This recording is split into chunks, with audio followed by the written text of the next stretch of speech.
Sog'lom taom sevuvchilar uchun. Buning uchun bizga bir dona qovoq kerak bo'ladi. Uni yaxshilab tozalab, qirg'ichdan chiqarib olamiz.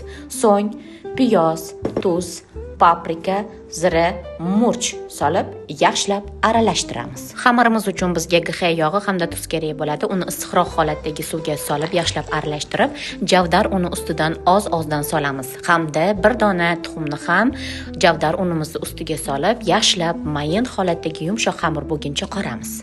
Tayyor xamirimizni 20 daqiqa tindirib, uni so'ng yoyib olamiz. Bu xamirni elastikligini oshirib, yirtilib ketishini oldini oladi.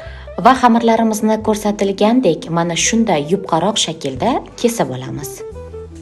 Kesilgan xamirlarimiz ichiga nachinkalarni solib, ehtiyotkorlik bilan to'kib olamiz.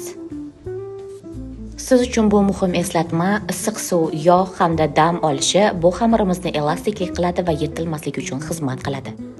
Mana kepak unidan mana shunday mazali hamda foydali pepe mantilarimiz tayyor bo'ldi.